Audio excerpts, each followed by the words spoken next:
So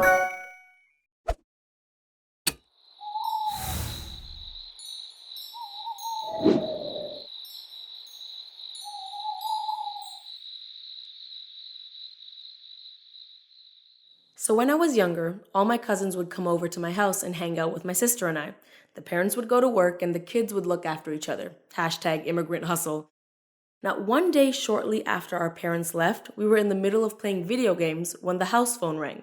Yeah, a house phone. It's like a cell phone, but attached to your house. Oh, God, I'm showing my age.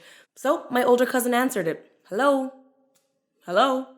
No answer. Weird, but whatever. So we continued playing video games until the phone rang again. This time another cousin answered. Same thing. No answer. Now, at this point, we could have made a rational conclusion, such as, maybe it's the wrong number, or bad connection, a telemarketer, whatever. But that's not what kids do. Instead, we concluded that someone was definitely trying to murder us, and we should come up with a master plan to stop it.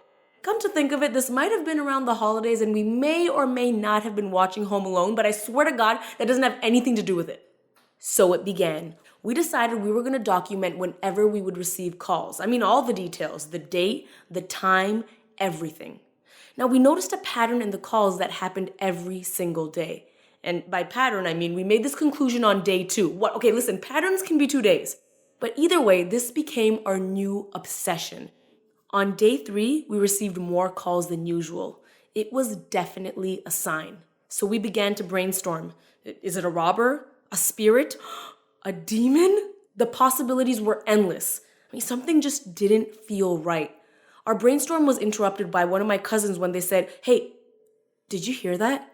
Now, I definitely did not, but nonetheless I replied, "Yes, oh my God, what was that?" I didn't want to be the first to die by denying the presence of the demon. I mean, maybe something was in our house.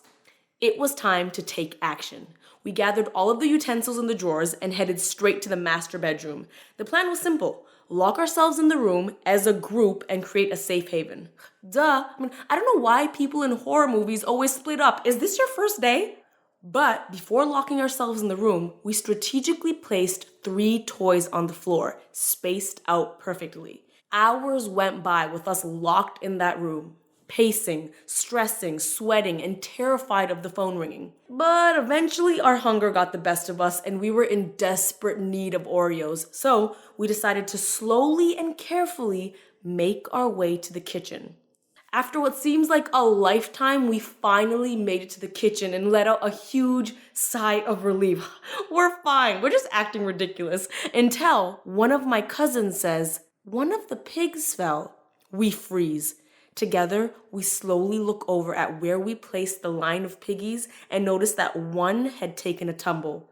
How? Who could have possibly knocked it over? Or rather, what? We freak out. Now at this point, it's survival mode. It's either us or the demon, and we decide we need to stand our ground. We open every door within the house, each holding the biggest utensil we could find and screaming. Door, open, jab, fork, scream, repeat. Door, open, jab, fork, repeat. But we found nothing. A couple hours later, our parents came home and everyone left.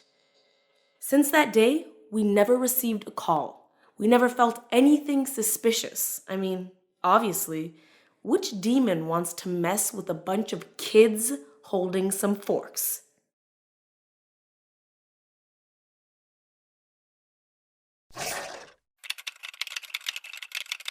Oh my God, and we totally jumped off the cliff and had to swim all the way to shore because the dog chased us all the way to the end.